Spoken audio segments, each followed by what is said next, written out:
June does all the music, more or less. So, yeah.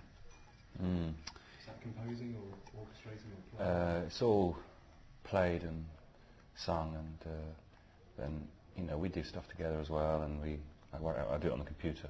It's all done on computer, but with the human voice and the human fingers. We do some quite interesting songs, don't we? There's quite a lot of different varied musical styles. Yeah. June usually sort of puts a demo together, and then I come round and sing a bit over it. Come up with a few melodies, but June arranges it all. But there's lots of different styles. There's a kind of polyphonic spree type sort of prog rock episode. Then there's a sort of thrash goth episode. Thrash metal. Thrash metal, goth. Sort of devil rock. What else? That was my favourite. I got involved in that. And then sort of psychedelic western with Santana type influences. Lots of guitar solos. There's a funkadelic Parliament type episode. There's a Rick James kind of funky merman song. Yeah.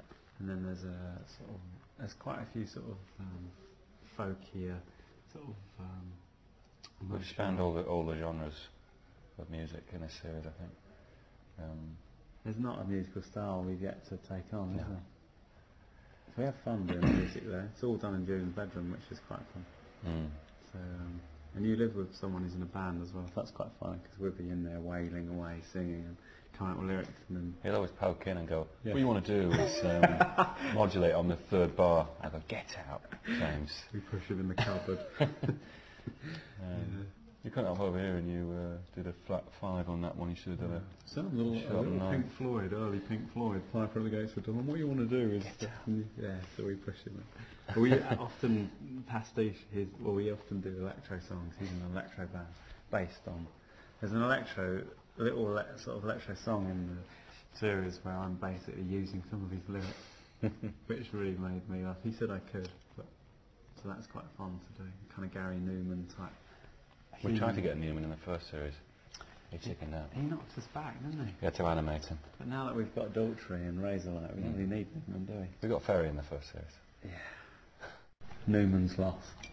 I saw Newman when I was about 9 at a party, standing against the wall, looking dead. He was just standing dead still. He didn't move for about 3 minutes, so I thought it was quite impressive. At a party, imagine just not moving like a statue. Obviously amusing himself, seeing how long he could. That's a true story. Not very funny or interesting. Has it been valued? It's insured, yeah. Is it covered for theft and fire damage? Well, yeah, it had to be, because there's a lot of fire in the show, and I use a lot of hairspray. It's no secret. I use probably 7 or 8 cans a day, and so we had to be really careful. There's a lot of scenes around fires for some reason, aren't there? There's a fire in the desert. There's quite a lot of fire scenes. Fire in a log cabin. So obviously we didn't want a Michael Jackson incident to occur. So yeah, it's insured. $500,000. Your hair's not insured at all. Yes, it is. How much? 12 pence. $12.50.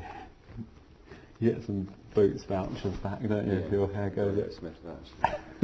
My hair goes up. But there was a wig of my own hair, so I could have made the switch. Probably no one would have known. Everyone thinks my hair's a wig anyway. So the first question fans always go up and go, "May you grab it?" And I go, "Ow, yeah." I don't know about feature-length animation, but maybe a feature film. Feature-length still film. Would you? Just one. Still photograph. One picture. The whole hour and a half. Really? Imagine that. Didn't move at all. That'd be good, wouldn't it? 2.5 hours. Dragged a bit at the end. Good in the middle though, that's it. I'd like to do a shadow puppet film with shadow puppets. I think would be good. Silhouettes. I think silhouettes could come back. Not really been utilised in the 80s or the 90s or 2000s. But no, we work with 2 lots of animators. We work with Tim Hope, and we work with Nigel and Ivana, who are from Nipple. They've got a company called Nipple, and they do some of the more cartoony stuff and the titles and stuff. So we do work with a lot of animators, and it's great for me, because I get to do some drawings and paintings, and they make them move, which is really exciting. It's like a gift. You do a funny drawing, and then you see it walking along. And they're pretty talented. So we would like to do something a bit more Yeah. We could take some of the characters out and do it. And used to work with a guy called Jake as well. Jake. Yeah. He did some animations of some characters we've worked on as well. It seems like there's a possibility we could do something like that. But Seems like we know 105 animators. yeah, everyone we know is an animator. Except for us. We want to do a film though, don't we? Mm. With a lot more music in it, and a lot more animation in it. Like a psychedelic western maybe, where we go around the universe collecting different lost instruments. And then People apply. oh, sorry, okay. They're a bit tough. It's a secret. It's a living hell. It's great. It's great fun. There's a different vibe to the Boosh. You know, the way he works. But the way he works is like brilliant. You know, Morris. I was just watching him at work. His curly hair behind the camera, bouncing around. And He's both on. and he's good. He's got a powerful mind. Yeah. He's very funny. He sets to work on you. He beat me up 3 times during the shoot. But I gave him a dead leg in week 6, so it's quite a good work. He's pretty not how you imagine. He's quite a nice, soft, warm character. He's a really good laugh actually. He's really nice to hang out with. I went to a few gigs with him. I went to see Peaches with him. And it's pretty funny because as soon as he left, he was going, there's nothing happening here. And then as soon as he left, I went down the front and she sort of stage dived and it all kicked off and those people were, and there was lots. And there was a big photo in Mojo of me right at the front holding Peaches up and he missed it and he was going, that was about 2 minutes after I left. He's really fun though, isn't he? He goes to see everything as well, doesn't he? Lots of music and lots of comedy. He really keeps up on what's going on. He's got a massive encyclopedic knowledge of everyone in the world. So he can call upon anyone. He's great. Did that answer your question? Yeah, That was for me, that one. Oh. I had loads of mates who were like that. All round man. Yeah. They all dress up with weird haircuts and ride sort of BMXs about. So it's quite fun. But they didn't seem to worry about it. They had a good. They like it. Yeah. None of those people are, they're all pretty self-aware, aren't they? Yeah. No, they're not all self-aware actually, that's a lie. Some of them are idiots, but most of them pretty much not. They liked it, I think. They always think it's about their friend, they never think it's them.